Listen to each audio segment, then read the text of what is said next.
Bienvenue dans le Jardin des Sources, un lieu où la pensée s'invite à de nombreux questionnements, loin des certitudes qui conditionnent les hommes à l'exil d'eux-mêmes. Ici, nous cherchons, nous interrogeons, nous écoutons. Car penser, c'est revenir aux sources, celles du langage, de l'expérience, du doute, de l'émerveillement. Animé par un échange entre Pierre et Hugo, un binôme justifié par une curiosité naturelle pour la vie des hommes, ainsi qu'une sincère amitié. Si vous voulez participer à l'émission en nous soumettant vos questionnements, c'est possible. Il suffit pour cela de nous contacter par mail ou via nos réseaux qui se trouvent en description du podcast. Nous tenterons d'intégrer vos questions en fonction de leur pertinence contextuelle. Si vous aimez ce podcast, n'hésitez pas à vous abonner et à le partager. Poussez la porte, le Jardin des Sources vous attend.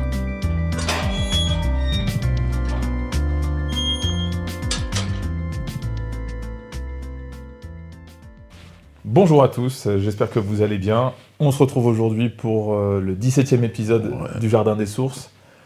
Comment ça va, Pierre ? Très bien. Ah oui, la forme ? Pas trop fatigué ? Oui, j'ai récupéré. J'ai été fatigué il y a 2 jours, mais j'ai bien récupéré. Voilà. T'es parti par Mons et par Vaux ? Quasiment. Oui, après Perpignan, donc ça fait loin. Quand même. Ouais, quasiment comme dans le Moyen-Orient, quoi, un nouveau voyage. Un peu moins loin quand même, mais je suis allé chercher mon petit-fils. Comme quoi, la conséquence d'avoir des enfants, on parle de la maïeutique, mais tu vois, les conséquences sont terribles. Oui. Alors, comme a dit Socrate, 10 secondes de plaisir, 30 ans d'emmerdement. 30 ans Si tout va bien. Et plus. Et plus si. Ouais. Très bien. Donc, l'épisode précédent a bien plu à tout le monde. Sauf au principal intéressé qui ne trouvait pas ta réponse concluante. Mais c'est bien, Et qui a dit que justement c'était sûrement ça, la voie. De ne pas chercher à tenter de plaire ou correspondre. Oui, parce que je me demande si ça existe, une réponse. Oui. Les questions. Voilà. C'est vrai. Et on avait quand même une question aujourd'hui, on se posait une question, enfin on se l'a posée hier et on s'est dit que ça ferait le sujet d'une émission. Alors ça commençait par comment, et finalement on a suivi par peut-être, et peut-on renaître à soi ? Alors ça va déjà questionner les gens, c'est-à-dire est-ce qu'on n'est pas déjà, dès qu'on est ici, on est né, qu'est-ce que ça veut dire, qu'est-ce que ça représente que naître ? Et que renaître. Comment distinguer les deux phénomènes, Pierre ? C'est une question de géographie. Je suis une naze. Je sens ton étonnement. De géographie et de dialectique. Les mots que l'on choisit sont dépendants d'une nécessité, je dirais, charnelle. Renaître, c'est ce qu'on ne connaît pas, c'est-à-dire renaître à notre destinée définitive, qui est la vie dans la spiritualité de la vie éternelle. Mais ça, on peut en parler, mais on sera toujours à côté du sujet, puisqu'on n'en fait pas l'expérience. On peut parler, il y a une parole de Paul que je trouve assez merveilleuse. Il n'a pas dit que des choses merveilleuses, mais celle-là, elle est... Il dit « La création tout entière gémit dans les douleurs de l'enfantement ». On pourrait le reprendre par rapport à ce que tu disais sur la maïeutique socratique, enfin l'accouchement. Mais ça reste, bien qu'on ait envie de trouver des réponses, ça reste une inconnue pour nous. Mais tout est inconnu. La vie, elle ne se pense pas. La vie, elle se vit. Mais savoir le sens des choses, la cause des choses. Aristote disait la sagesse, c'est la science des causes. Il peut le dire. Mais est-ce qu'il a une science des causes lui-même ? Je le soupçonne de penser, comme tous les Grecs, que la pensée et la profondeur de la pensée dépendent d'une logique naturelle et mathématique. C'est la géométrie, les mathématiques. Quitter le giron des dieux, disaient les Grecs. C'est pas faux. La mythologie, enfin, il y avait une espèce d'ivresse dans le fond de l'inconnu. Mais qu'est-ce qu'on sait? Comme ce cher Socrate nous le dit, rien. On peut vivre notre vie, on ne peut pas comprendre, connaître la cause et la finalité. On peut la vivre, c'est tout. Vivre, finalement, c'est évoluer en quelque sorte dans l'inconnu. Mais si on inverse la chose, est-ce que la mort, en quelque sorte, ne serait pas un univers de certitude? Peut-être, peut-être. T'es pas encore mort. Non, mais j'ai quelques certitudes. On attend avec impatience. Donc tu sais pas et moi non plus. C'est intéressant ce que tu dis, parce que dans le fond, ce qu'on peut attendre de la vie, c'est qu'il nous rapproche de nous, d'être soi-même, puisqu'être soi-même est une naissance. Et dans le fond, quand on est heureux, ça revient à la question de ton ami, quand on est heureux, on ne se pose même pas la question ni du malheur, ni du bonheur. On profite du bonheur. Il y a une notion de jouissance, dans le fond, de cet état de bonheur qui nous comble. Eh bien voilà, on peut rechercher ça. Et quand on s'éloigne de soi, on connaît plus l'angoisse, les tourments, et quelquefois des épreuves difficiles. Et l'idée de naître à soi, aux yeux d'un enfant, c'est superficiel, parce qu'il est justement dans l'être. Purement et simplement, lui, à l'échelle de son incarnation, il ne se pose pas de questions, dans le fond. Il est, et c'est suffisant. Si il n'est pas déjà éloigné de lui dès qu'il naît. Ça pose la question dont nous parlions sur la vie intra-utérine. Et qu'elle est déjà, c'est ce que pensait Françoise Dolto, un échange entre la mère et le fœtus. Et qu'il y a quelque chose de rationnel et d'affectif qui se passe à l'intérieur aussi d'un mystère. C'est-à-dire, nous ne naissons pas charnellement, absolument purs des autres et libérés des autres. Nous sommes déjà dans une conscience qu'on est déterminé par la relation à la mère qui est fondamentale à ce moment-là, certainement. Et tout ce qu'elle nous a dit dès que nous étions dans le... Le fusionnel par le tuyau. Oui, oui. Tu posais la question du fusionnel tout à l'heure.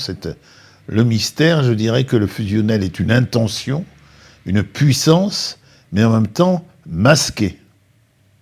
D'où l'aspect fusionnel, parce que quand on parle de fusionnel, on n'a rien dit, on a tout dit. Dans le fond, on se débarrasse du terme.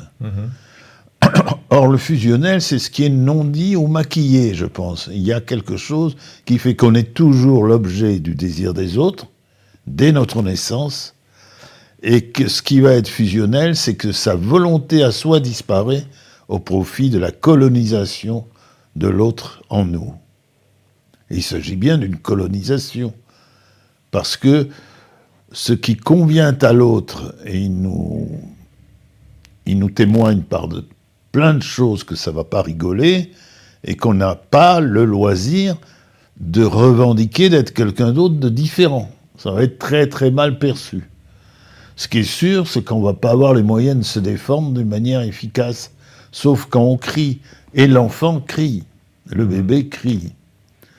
Et les parents, bien entendu, ne comprennent pas toujours ce qu'il dit quand il crie.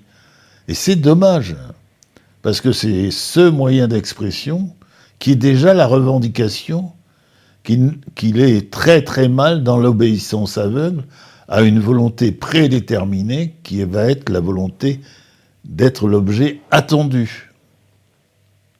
Ou qu'il a mangé quelque chose de pimenté qui lui brûle le cul, peut-être. Oui, peut-être, tu as raison. Mais ça peut arriver, d'ailleurs.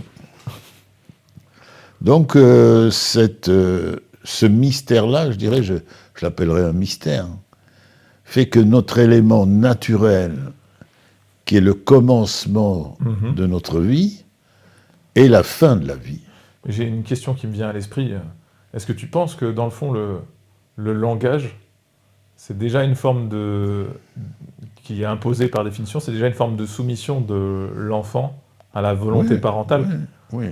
Et transmise de façon transgénérationnelle par le fait que ce soit attribué ce moyen de communication au lieu d'un autre, parce qu'on sait très bien, il y a l'histoire de l'enfant sauvage, enfin bref, on sort un bébé de la société des hommes et il est incapable de formuler lui-même le vocabulaire que l'on emploie pour communiquer. Oui.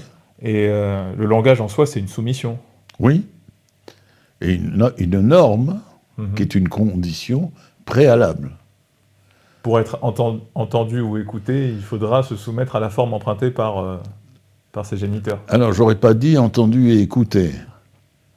Pour être mal entendu et sourd, oui, il faudra être l'objet désiré. Ce qui veut dire qu'on est une partie du corps de l'autre. On n'a pas du tout d'autonomie, on ne fait pas naître un enfant d'une manière autonome, avec cette idée qu'il a une vie personnelle. Dès le commencement, il sait ce qu'il doit être pour ne pas se dissocier de ce corps qu'on lui impose. C'est ça l'objet. L'objet est une partie du corps de l'autre. C'est pour ça qu'il y a colonisation. Elle est nécessaire à la survie de celui qui vous a fait naître. Et à aucun moment, la mère qui fait naître pense qu'il a fait naître quelqu'un de séparé. Déjà, d'autonome. On n'est qu'une partie de son corps à elle, qu'elle lâche d'une certaine manière, mais qu'elle entend ne pas lâcher complètement et se l'approprier.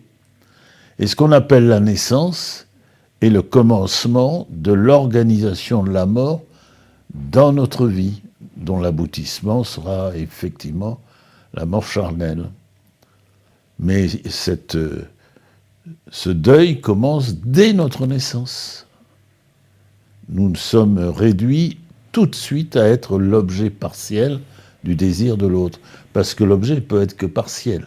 C'est-à-dire, nous sommes comme un bras, une jambe, et nous sommes créés de cette manière-là. C'est-à-dire, si dans notre vie, on pense en termes, est-ce que nous avons changé dans notre relation aux autres, changé d'objet, s'intéresser, ou ne plus du tout s'intéresser? C'est la partialité de l'objet, là où il n'y a que la totalité de l'être. Oui. Donc si on remplit une fonction, on ne peut être que pris partiellement pour ce que l'on n'est pas, justement, pour qu'une partie de ce que l'on est, ou présumé. Oui, mais il y a une totalité aussi dans l'objet.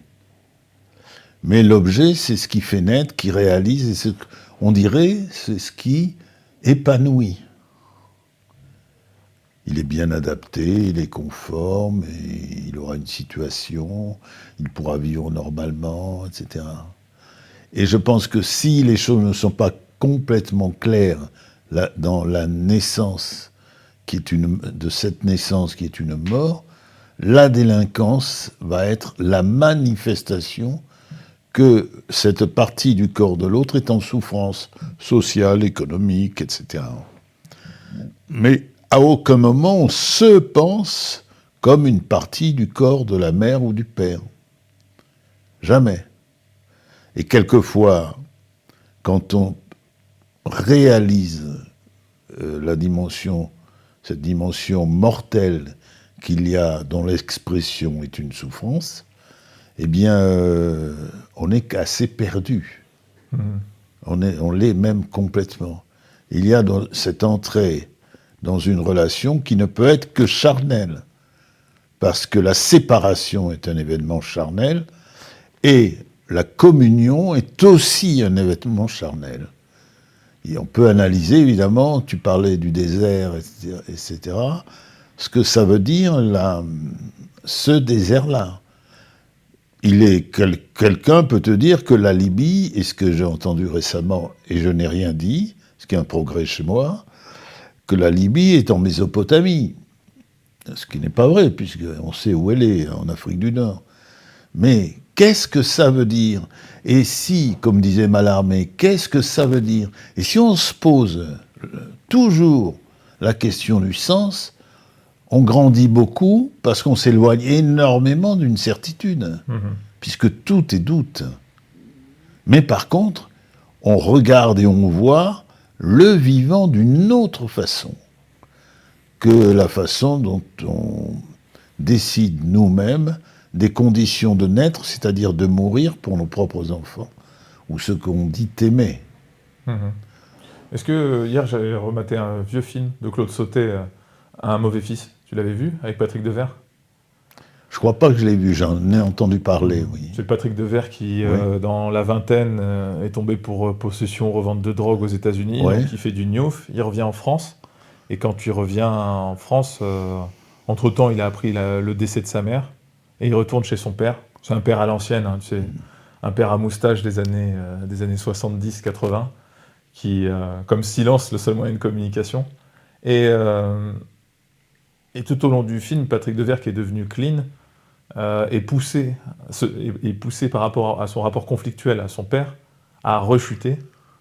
Donc ce qui détermine le fusionnel dans le rapport au père. En fait, c'est le regard du père qui déterminera si oui ou non il a une valeur propre. Et donc si son père l'aime, il se drogue plus. Si son père l'aime pas, il a toutes les raisons de se droguer. Et à aucun moment il a une volonté d'exister pour lui-même. Et à un moment donné, le père, lui, fait porter la responsabilité au fils du décès de la mère parce qu'il avait eu ses excès et qu'il était parti en prison. Et que tu vois que finalement c'est un film qui porte la vie en aucun aspect propre. Chaque individu n'a aucune raison d'être pour lui-même que la représentation qu'il se fait d'un tiers, que ce soit la mère morte pour le fils, le père qui est en deuil de sa femme, dont il fait porter le chapeau à son fils, mais on ne sait pas pourquoi son fils est tombé dans la drogue. Il devait forcément y avoir la responsabilité du père de ne pas en être un dans ce qu'il aurait eu à communiquer une certaine vertu. Patrick Devers qui tombe amoureuse de Brigitte Fossey, qui est aussi, on va dire, sur la corde raide concernant la consommation de drogue dure, et dont on sait subrepticement. C'est un film où il y a très peu de dialogue. Tout se joue dans les regards ou un coup de téléphone. Qu'elle reçoit le coup de téléphone d'un ex qui doit sûrement être son dealer, ou quelqu'un qui l'a fait, elle, tomber dans la drogue. Mais en fait, personne n'agit par rapport à soi-même. Tu vois, tout le monde prête aux autres une volonté propre qui les fait agir contre eux-mêmes pour les autres. Tu vois. Et c'est assez symptomatique du fusionnel, parce qu'on pourrait croire que le fusionnel, il est réduit qu'à la mère, dans ce que tu as pu avoir de descriptif et de symbolique à l'échelle intra-utérin, parce que jusqu'à preuve du contraire, on n'a pas encore trouvé d'homme qui tombait enceint.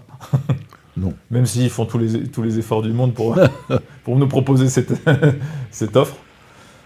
Et c'est assez marrant, parce que moi je suis toujours curieux de savoir ce que les gens aussi ont pensé ou vu du film, tu vois. Donc après avoir maté le film, je regarde les différentes analyses et critiques, et on n'y retrouve jamais l'idée que les gens soient déterminés par la volonté d'un autre dans ce qu'ils ont d'autodestructeur. Tu vois, parce que c'est pas... on rencontre rarement un film où la personne est heureuse d'être par rapport à quelqu'un d'autre. Ou alors c'est le prétexte du début d'une relation amoureuse, tu vois, justifié par une chimie et sublimé par le 7e art. Mais je trouve que c'est là que doit apparaître finalement cette notion de renaissance, c'est de séparation, en quelque sorte. Là où la maïotique, c'est pas vraiment la définition. Il est intéressant d'ailleurs que chez Socrate soit tellement lié à l'ignorance, dans le fond, dans ce qu'il a dit. Le plus ignorant des hommes est celui qui pense qu'il ne l'est pas. C'est assez beau de penser Socrate avec je sais que je ne sais rien, et sentir que l'acceptation de son ignorance est le commencement de sa naissance. Et ce que tu as dit est d'autant plus fondamental qu'il y a le rôle du père dominant dans la loi du père, du fusionnel aussi, on en parle assez peu, mais le fait que la place que l'on a dans la destruction de soi est une complicité voulue et organisée. Il n'y a pas, je veux dire, de victime. Ça ne fait pas plaisir à tout le monde, puisqu'il y en a beaucoup qui se disent « je suis victime », etc. et qui se voient comme tels. Mais c'est vrai pour le père, pour la mère, pour l'Oedipe en général, c'est une complicité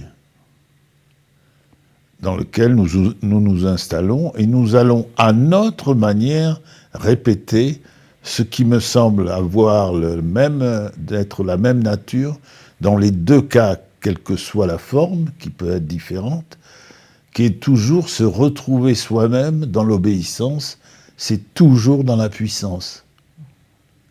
Oui. Jamais personne ne va choisir d'être fragile. Or, l'être, on en a assez parlé, est naturellement dans une fragilité. Personne ne va choisir, ce qui est le fondement d'ailleurs de cette naissance, qui est la vraie naissance de soi, cette séparation dont tu parles, et cet accomplissement de soi dans la douceur.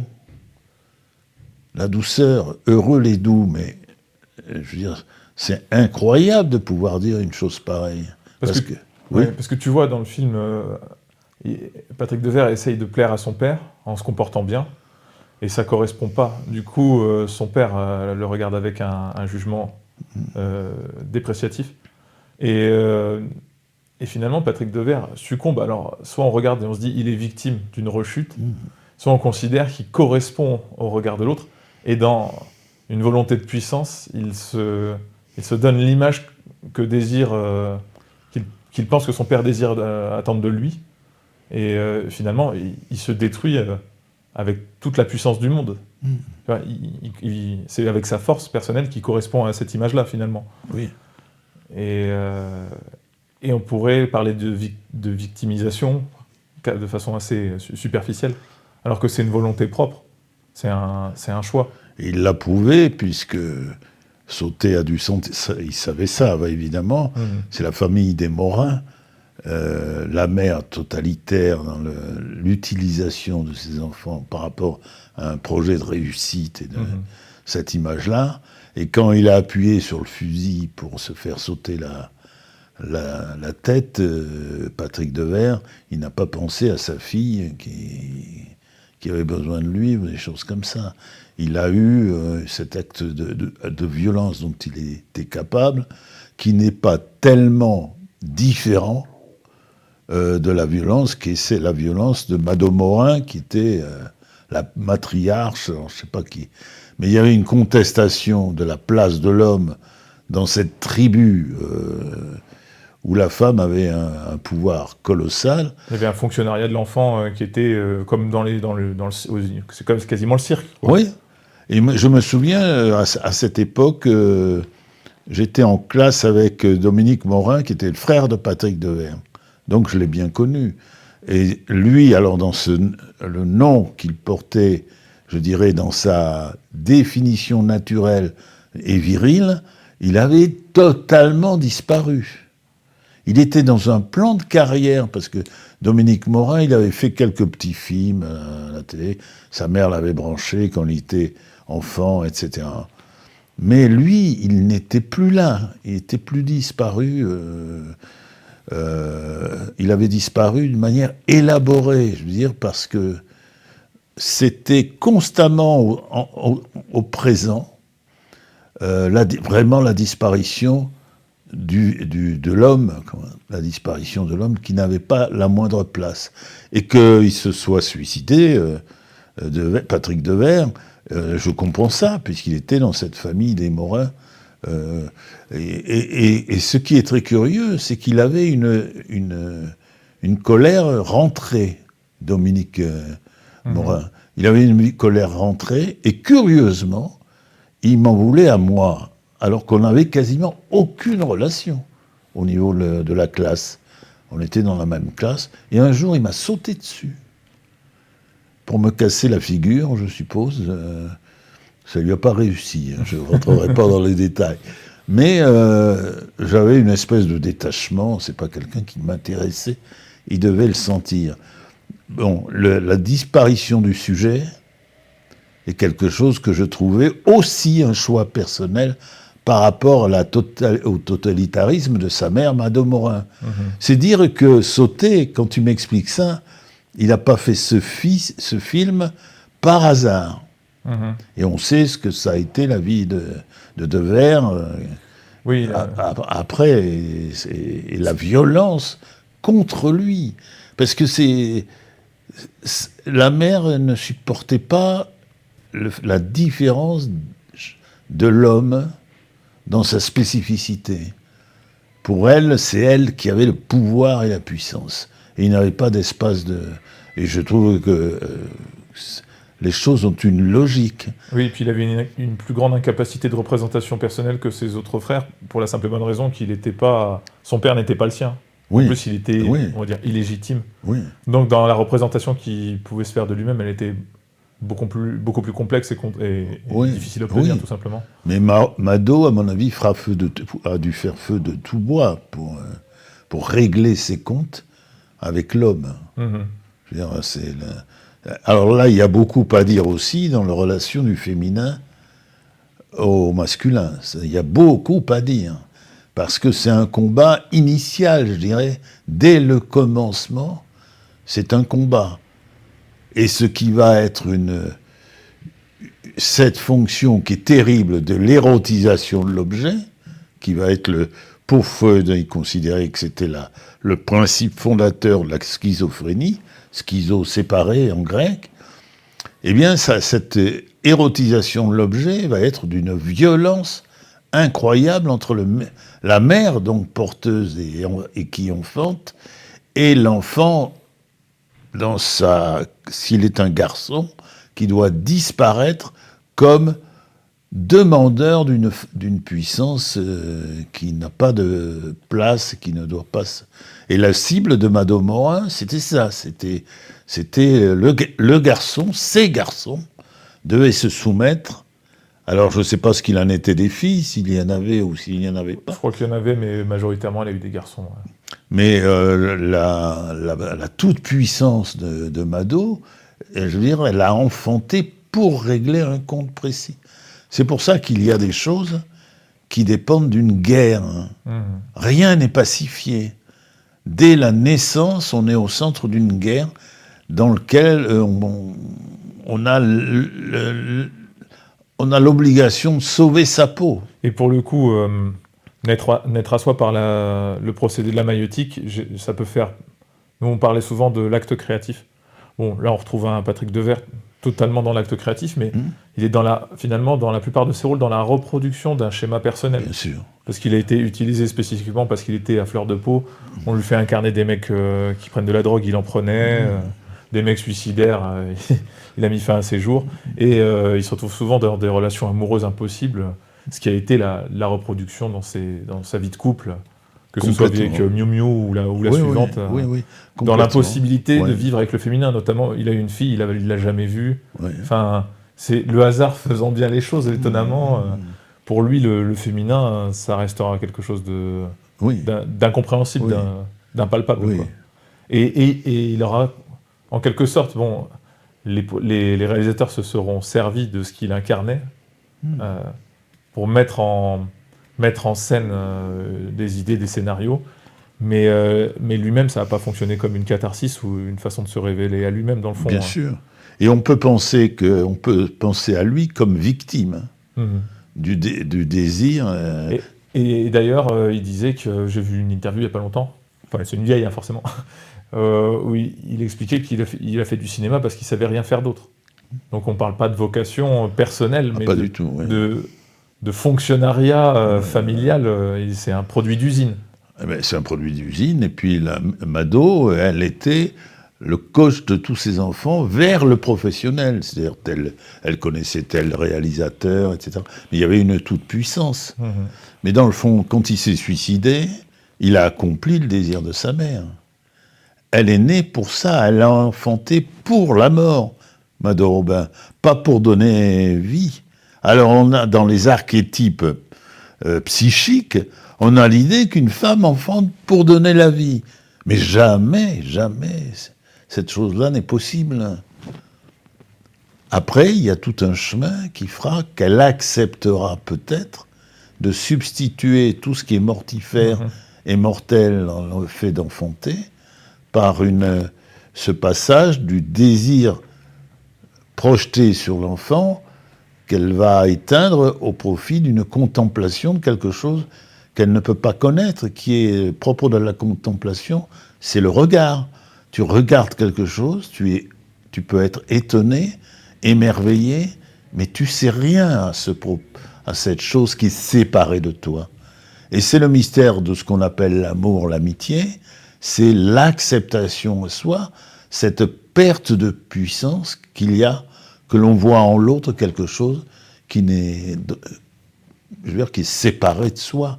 On n'a aucun pouvoir et aucune revendication, normalement, dans l'intention.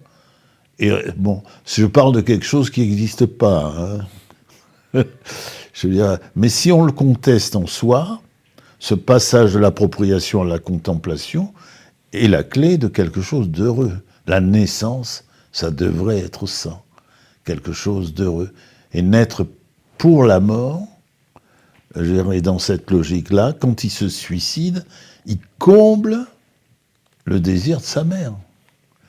Au lieu de se penser comme victime, on est dans ce rôle de la victime, exactement dans l'obéissance du projet que le désir de l'autre a pour soi. C'est une manière pour la personne d'éteindre ce désir. Parce que si Dolto disait le désir on est l'objet du désir des autres, oui, mais elle aurait peut-être dû considérer que c'est une manière pour l'autre, du fait de nous faire dépendre comme objet de son désir dans la puissance, d'éteindre son propre désir.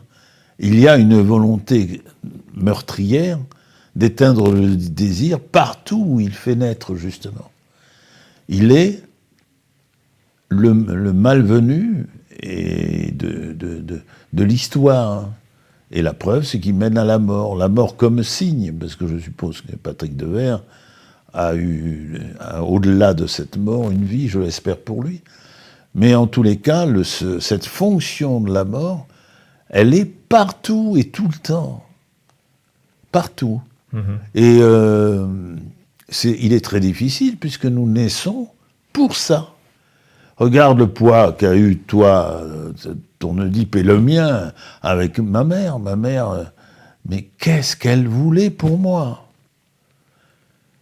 Et je m'en doute un peu, ce qu'elle voulait pour moi. Mais quand je refusais d'être cet objet qu'elle désirait, j'étais exactement dans ce qu'elle désirait. Dans quelque chose de malheureux, et d'obéissant et de malheureux. Même l'obéissance et le fait de disparaître dans le regard de l'autre comme objet est voulu par la volonté qu'a l'autre d'éteindre son propre désir.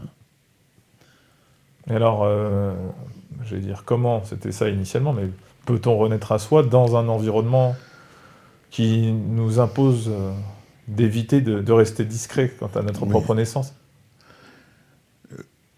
L'idée que je peux avoir, c'est ce scénario se joue, il y a quelque chose de permanent dans la dialectique de la mort. C'est qu'elle est toujours, par son cheminement et par son aboutissement, une donnée relationnelle. Tu quittes la relation, tu quittes ce projet mortel sur toi. Mortel et quelquefois mortifère, en ce sens que tu peux avoir des maladies et une vie quand même pauvre. Ce qui est symptomatique, c'est le rôle de la relation tel que tout le monde le choisit. L'amour, le ceci, tout est soumis à la disparition de soi dans la violence de soi pour l'autre. Et alors on va le justifier, etc. Mais si tu arrêtes ça, ce projet, je dirais, de complicité, de ce scénario-là dans la vie du couple. Tu dis pas souvent, mais j'ai le projet de soumettre, ou j'ai le projet de tuer. Tu dis, ah, je l'aime, elle m'aime, on est bien, ah oui, on est bien. Donc, le rôle du désir, alors je sais que toi, c'est quelque chose qui te touche, et moi aussi, il est spécifique dans la création. Musicale, picturale. La création, c'est une histoire entre soi et soi. Et toi, tu es derrière ta batterie, tout seul. Alors tu peux avoir évidemment des choses, des projets, des projections, des choses comme ça, mais elles sont assez fragiles. L'ensemble de la mort est fondé sur la relation. À une époque, dans le fond, où la relation était fonction de la survie, économiquement parlant, il faut se marier, avoir des enfants, un boulot, un mari qui travaille, qui est gentil. C'était ça, on ne parlait pas d'amour. On était peut-être plus proche dans cette pauvreté-là, d'une certaine liberté, que dans le fantasme d'aujourd'hui, où on a beaucoup de richesses distribuées quand même, eh bien, où on a une autonomie, et curieusement, on pense que le monde peut être comme on se le représente. Le fameux monde pour soi. Eh bien, je pense que c'est le rôle, il me semble, de la relation. La finalité est relationnelle. Ça ne veut pas dire que toute relation est mauvaise. Mais dans sa finalité, elle est le prétexte d'asseoir sa puissance, surtout si on la sublime dans une pseudo-gentillesse et attention à l'autre. Surtout. C'est pour ça que les événements de la vie, souvent, sont des épreuves. Parce que tout nous échappe de ça, et ça fonctionne très très mal. Alors évidemment, nous, on peut se dire, mais oui, je vois pourquoi telle personne ou telle autre a des problèmes. Mais ça aussi, c'est relationnel. On regarde l'autre. On regarde l'autre et on sait ce qui est bon ou mauvais pour lui. On reconstruit cette espèce de finalité et de cette action en nous de la mort vers le désir avorté d'Oedipien. Je suis persuadé que c'est fondamental. Mais quand on a l'étonnement initial, où on ne sait rien sur comment l'autre doit vivre, comment il doit penser, etc. Et c'était une discussion que j'ai eue sur le marché avec des témoins de Jéhovah, justement. Je lui dis, mais pour vous, la vérité, en particulier l'Ancien Testament, ils en parlent beaucoup. Ils le connaissent très mal, mais on parle beaucoup souvent de ce qu'on connaît très mal. C'est plus accessible. Et je leur ai dit, mais vous connaissez la vérité. La vérité pour vous et la vérité pour l'autre. Et vous allez dire aux autres comment ils doivent penser pour bien penser ou pour bien croire. Mais la vérité, c'est qu'on n'a rien, on n'est pas doté de ce pouvoir-là. Jamais. Et commencer à refuser cet impératif en soi de dire qu'une vérité est une vérité, qu'on sait ce qui est bon pour les autres et comment on doit vivre et penser et agir, c'est exactement l'obéissance dans le cadre oedipien. Mmh. C'est exactement cette naissance qui va nous tuer.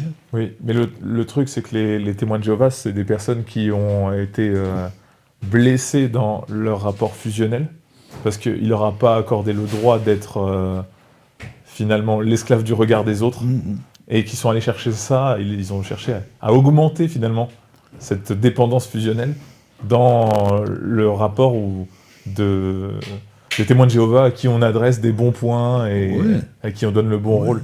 Finalement, c'est une représentation symbolique plus forte de la soumission au regard de l'autre que d'être un bon, juste un bon élément de la société. Quoi. Oui. Donc souvent, c'est des gens qui ont été blessés dans leur... Bien sûr, toujours. Ouais. Mais quand ils sont dans cette volonté-là, cette énergie-là, ils comblent totalement le projet du désir de l'autre, de la mère ou du père,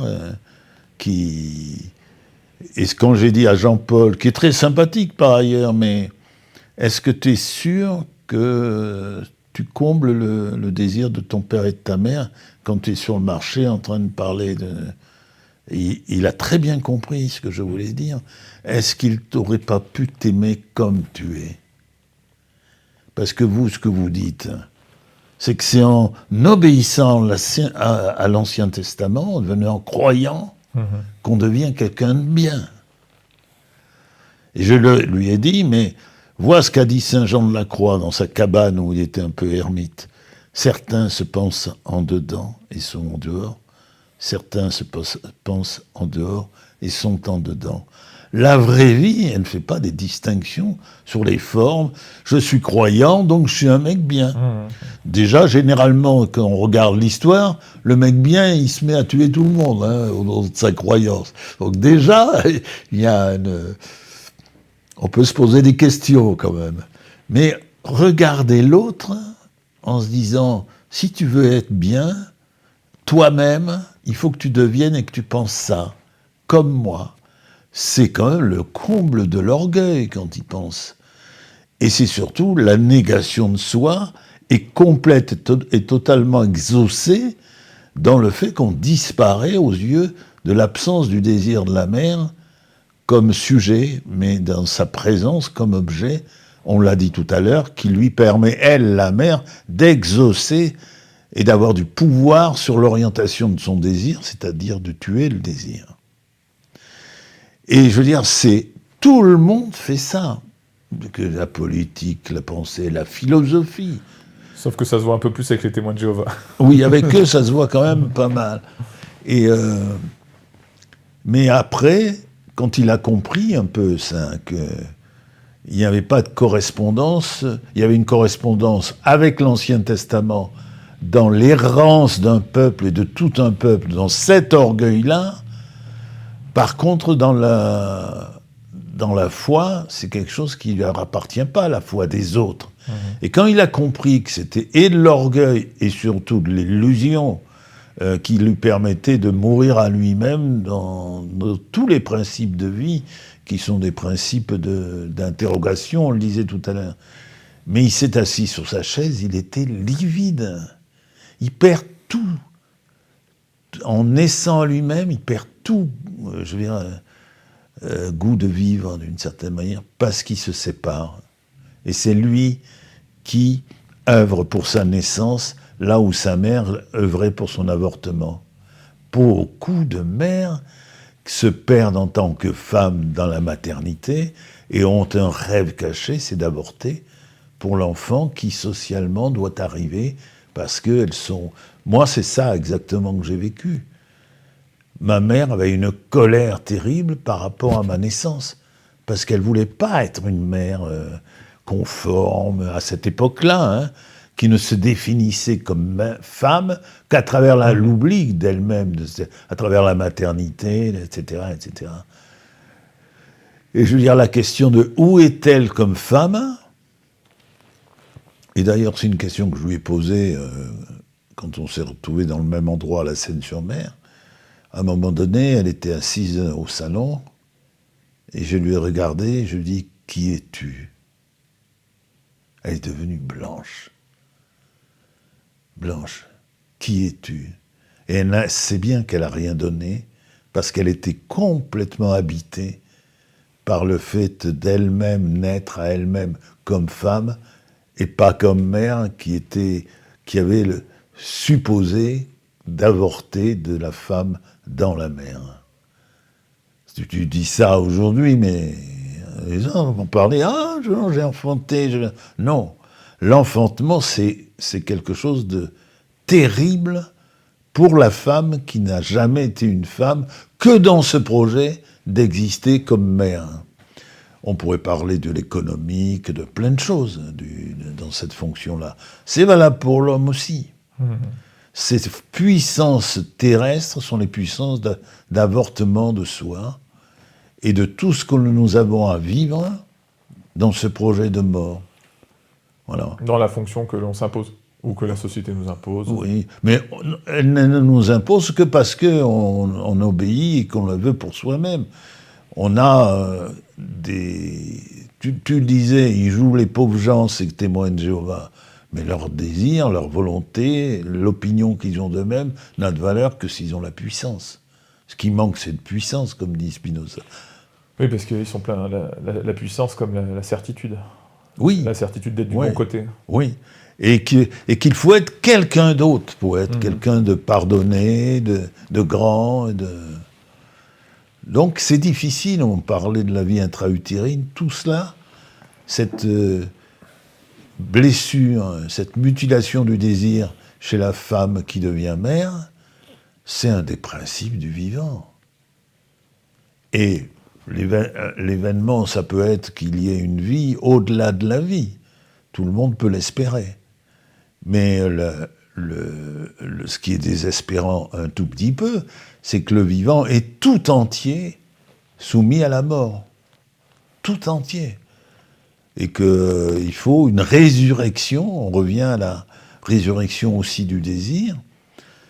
Alors, je pense qu'il y a des choses, tu parlais de la musique, de s'éloigner de la dimension relationnelle comme finalité, j'entends, pas de la relation aux autres, mais avoir ce regard et ce doute par rapport, ne rien imposer sur les certitudes de la pensée, du comportement, de la manière d'être, laisser les autres dans une liberté, parce que ça ne nous regarde pas, la vie des autres. Tout le monde, le principe de l'éducation, c'est d'occuper de la vie de l'enfant. Chouette! J'ai un handicapé dans la maison, c'est merveilleux, c'est moi le patron. Tu dis ça à titre personnel, c'est ça? Oui, mais mes enfants m'ont assez reproché de pas, non, mais je sais bien, de pas être directif. Qu'est-ce qu'il faut? Ça va avoir des conséquences, évidemment. Être, comment il faut, hein, je veux dire, être vous-même, ça me regarde pas. Voilà, c'était un peu ma vision des choses. Mais j'étais présent, on faisait du foot, et je les amenais au foot, tout ça. Il y avait des choses formidables. Mais je pense que naturellement, je trouve suspect de savoir ce qui est bon pour l'enfant en disant, eh bien moi je sais ce qu'il doit être. Une bonne note à l'école, etc., etc. Et mettre en garde l'enfant quant à la violence du monde, c'est pas... C'est très suspect. Ouais. Pourquoi? Pour une raison. Pourquoi tu connais, toi? Tu peux prévenir de quelque chose? C'est se faire une illusion sur soi. On peut dire une chose pour montrer à l'enfant que nous, on sait que lui, il sait pas. Mais le laisser vivre, c'est lui témoigner qu'il a tout ce qu'il faut pour trouver des solutions à son problème. Mais comprendre qu'il y a des problèmes, il va le comprendre très tôt. Très vite et très tôt. Oui, il y a des problèmes. Mais le reste, ça ne me regarde pas, je suis un ignorant. C'est le commencement, avec cette finalité relationnelle, de la réconciliation. T'as jamais dit à tes enfants qu'il fallait pas accepter les bonbons de mecs en imperméable marron? Non. Ça, tu l'as jamais dit? Non, j'ai jamais dit. Ok. Mais tu te souviens ma rencontre avec l'instituteur de Samy. Donc j'ai trouvé extrêmement violent parce qu'ils disent gentiment, oui. Gentiment. Non, ça marchera pas en sixième. Ouais, il dit il est handicapé quoi déjà. Il est handicapé, tu dis à l'enfant. Mais je pense qu'on s'occupe assez mal de ses handicaps à soi pour pouvoir donner des leçons aux autres, qu'ils aient une bonne note. Dans le domaine des certitudes, je veux dire, entre témoins de Jéhovah et professeurs français, pas de français, les professeurs en France, il y a compétition quand même. Ah oui, oui. Tu as raison. Tu vois, il y a ces deux normes, mais ces deux formes différentes, mais ces deux normes identiques. Ah oui, exactement. Et c'est des gens, tu voyais Monsieur Bayrou à la télévision, il donne des leçons à tout le monde. Carrément monsieur, tu lui donnes du monsieur. Tu lui donnes du monsieur, il a des diplômes en lettres classiques, attention. Et il a les diplômes, mais il sait. Bon, il s'est pris une petite gamelle quand même.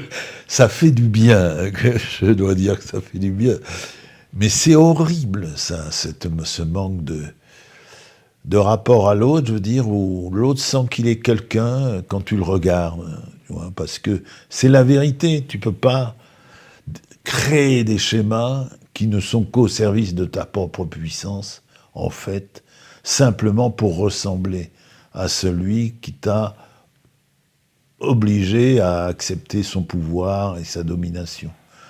Et c'est cette complicité qui est tentante, puisque même si elle sous-entend la disparition de soi, elle est plus simple, dans le fond, de la prendre comme quelqu'un d'important, si son père ou sa mère était quelqu'un d'important, et qu'on pouvait lui ressembler, et qu'il y avait quelque chose de vrai, quand il disait que dans l'être, on n'était pas comme il faut, et qu'il fallait un peu être... Bon, je pense que nos parents, en règle générale, eh bien, on peut comprendre assez vite, si on ne fuit pas une certaine vérité des choses, à quel point ils ont des problèmes aussi à exister, à être...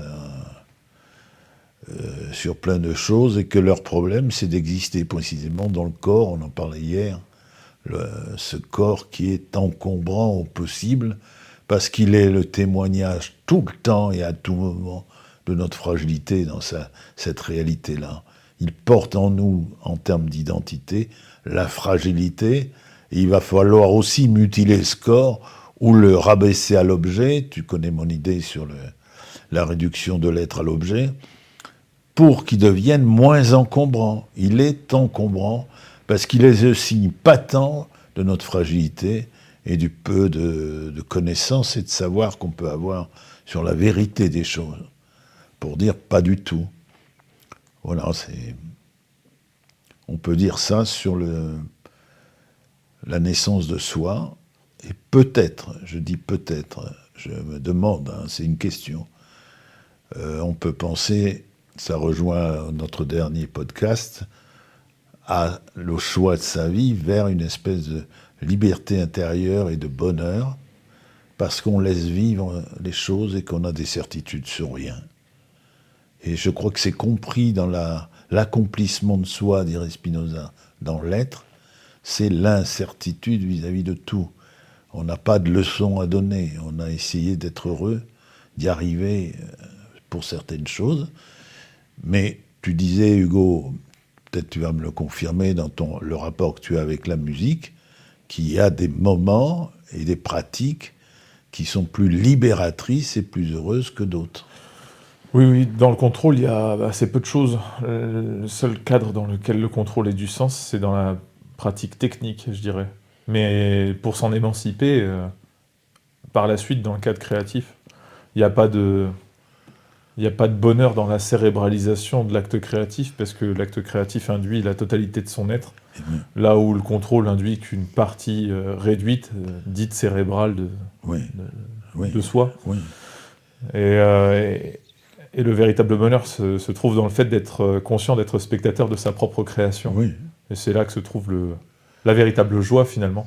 Oui. C'est dans, comme tu le dis, le fait d'être à la fois... finalement, l'acteur, mais presque non irresponsable de l'expression de la création elle-même. Mais bon, même les mots ne suffisent pas, je dirais, tu vois, ça c'est quelque chose d'assez indescriptible. C'est une question de sensation qu'on laisse entrer en soi et qui laisse place finalement à assez peu d'explications. Oui, ben voilà, c'est certain. Et c'était... Je l'ai vécu récemment, tu sais, quand j'ai rencontré ce moine-là sur le pont, qui était là et assez proche de lui-même, dans le fond, et intéressant, c'était intéressant. Puis je l'ai rencontré à Conques,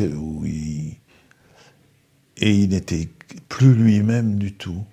Et je pense qu'il était moine avec cette idée que son péché le réparait dans la vie monastique, alors qu'il n'était que l'objet du désir je pense, d'une vision catholique, dans le mauvais sens du terme, de ses parents, et qu'il était extrêmement normatif, et c'est curieux, parce que quand je l'ai vu à Conques, il était en même temps, il devait aller se confesser. Et je me suis dit, il y a la totale de la négation de lui dans l'être, et ça ne peut pas être religieux. Ça, on appelle ça que du nom que tu veux, mais ça ne peut pas être religieux. C'est le religion, c'est ce que je mets au Père Leloup, là, je l'ai mis sur ma Messenger. Je lui dis, en tous les cas, je considère que, c'est lui, il le dit, hein, il l'écrit, qu'il a influencé sur les béatitudes l'histoire de En Marche. Bon. En tous les cas, je suis d'accord avec vous sur l'ekléka des Hébreux, c'est-à-dire l'ekléka, va vers toi-même, qui est présent dans... Et et que le chemin vers soi est exactement le chemin vers une vérité divine, et que c'est le même chemin. Mais ça, il aurait besoin d'y réfléchir, ce moine, au lieu de se dire que quand il est moine, il se sauve de la perdition. Comment tu sais ce qui est bon pour cette personne, Pierre, voyons? Je voudrais la voir heureuse. Il est pas heureux. Mais qui es-tu pour savoir Tu as où raison. se situe le bonheur des autres? Tu m'as convaincu. Mais après tout, qu'est-ce que tu connais? Rien. Non. À part notre ami belge qui est persuadé que tu connais tout. Oui. Ah oui, elle est excellente. Mais c'est pour ça que j'écris pas. Je me dis que ça n'a aucune valeur. Outre le plaisir que tu es à le faire. Dans Nouveau. quelque chose de Nouveau naturel plaisir. aussi. Qui représente quelque chose d'évident et de naturel chez toi. Oui. Qui ne t'appartient pas d'ailleurs. Mais bon, il y a cet équilibre entre ce plaisir que tu as à créer et le plaisir que tu as à rien foutre. Oui, mais est-ce que la seule certitude n'est pas de jouir du bonheur de l'autre? Tu rentres pas sur son chemin, ou tu donnes pas des solutions. Tu regardes son bonheur et tu trouves que c'est quelque chose de merveilleux. Non? Oui, mais il faut... c'est toujours une question d'interprétation, de savoir ce qui est vraiment... Bon, après, ça se voit, on va pas se mentir, des fois, ça se voit quand même, les gens qui sont heureux, des gens qui ne le sont pas quand même. Généralement, le visage parle bien plus que le langage. Mais pour en revenir à ce sujet du langage, qu'on avait d'ailleurs soulevé au début d'émission, quant au fait que ce soit une forme de soumission, après tout, à la volonté de nos bourreaux, c'est marrant parce que quand j'étais passé dans une émission pour parler de musique, j'avais plutôt une facilité pour pouvoir décrire justement l'acte créatif dans ses moindres détails. Et mon interlocuteur, Daniel, à qui je tape la bise, m'avait dit, mais c'est étonnant parce qu'en général, les artistes, ils sont pas capables de parler de ce qu'ils font, ils sont juste capables de le faire. Et c'est littéralement, tout ça s'expliquait très simplement parce que j'étais dans une phase non créatrice de ma vie, où je pouvais porter un regard critique et d'ailleurs intellectualiser la nature de l'acte créatif. Parce que j'en étais sorti, j'étais en dehors. Et il y a une corrélation, il me semble assez évidente chez les créatifs, dans l'incapacité. Plus l'acte créatif est haut, plus l'expression par le biais du langage est faible, voire insuffisante. C'est pas que les gens ont par essence une incapacité d'expression orale. Ils ont du génie, donc ils peuvent parler de tout, mais parler de ça, non. Et plus ils sont proches d'eux-mêmes dans l'acte créatif, plus ils s'éloignent d'une capacité de description spécifique. Donc c'est la distinction acteur-spectateur en quelque sorte. Alors qu'on est à la fois spectateur quand on est quand même acteur dans la création, mais on est spectateur de quelque chose qui passe en nous. Voilà. Est-ce qu'il laisse penser qu'il y a en nous la totalité de nous qui suffit à tout dans l'être? Sans explication. Sans explication. T'as retenu quand même l'objet de la puissance, c'est dans le cérébral. Oui, papa. Bon, m'appelle pas grand-père, s'il te plaît. Très bien. J'essaierai de ne pas être un mauvais fils. Ça va être difficile. Ouais, je sais. Bon, c'était sympa, Pierre. Mais oui, ce bon moment, toujours, à échanger ensemble. Et oui, voici une proposition nouvelle suite au montage de l'émission précédente. J'ai remarqué que la qualité audio du message qui était directement joué d'un téléphone au micro, cravate de Pierre, avait une bonne qualité. Donc on peut se permettre, à qui veut le faire, de faire une émission à distance, dite téléphonique tout simplement. Donc qui veut participer à l'émission n'est pas obligé de se déplacer directement. Et donc vous êtes les bienvenus à participer à l'émission. Voilà. Et qui veut venir directement au Jardin des Sources est le bienvenu. Oui, parce que rien ne remplace la richesse de l'échange et de la contradiction qui est un facteur aussi d'enrichissement. Voilà, ce sera la conclusion. Merci tout le monde, à la prochaine. Merci d'avoir traversé ce jardin en notre compagnie. Si vous avez aimé ce podcast, n'oubliez pas de vous abonner, de le liker et de le partager. Pour y participer en nous soumettant vos questions, c'est simple. En description se trouvent nos contacts. Et revenez quand vous voulez, la porte reste entrouverte.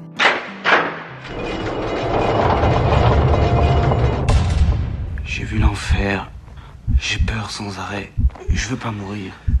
Une telle souffrance. Tout dépend de la façon dont tu regardes les choses. Alors ne t'en fais pas, hein. Si tu as peur de la mort, si tu te cramponnes trop, tu vois des démons qui t'arrachent à la vie. Mais si tu as fait la paix en toi, alors ces démons deviennent des anges qui t'affranchissent du poids de la terre. D'accord? Bon.